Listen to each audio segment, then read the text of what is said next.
Okay, well, it was brought to my attention actually a couple of days ago, but I thought the solution would be very easy that my week 5 introductory video had no sound. That's happened before, and the problem was just that when I go from QuickTime to Premiere, something happens in the sound. I like delete the sound accidentally, but for this video, actually what happened is that I apparently never recorded the sound to begin with.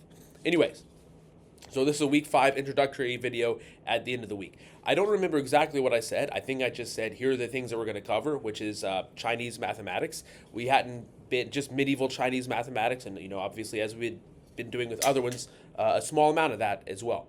So we looked at a small amount of the mathematics that the medieval Chinese were doing. I concentrated mostly on the algebra and arithmetic type of stuff. There's some amazing geometry stuff as well.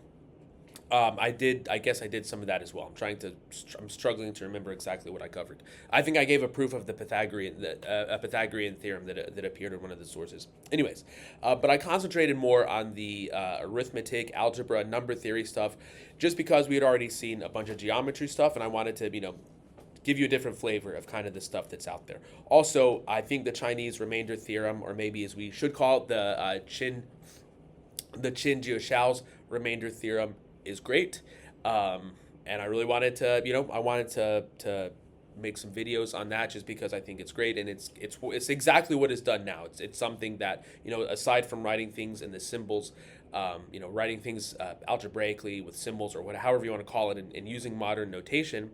There were some of those ideas that came from Gauss. But the point is, what we do now to solve systems of congruences is exactly what they were doing then. If you look at any book on algebra or number theory, you're going to have the so-called Chinese remainder theorem, which again, like I said, maybe we should start calling the Qin-Shao's theorem or something like that. Anyways, so I think it's cool. That's why I focus on those sorts of things.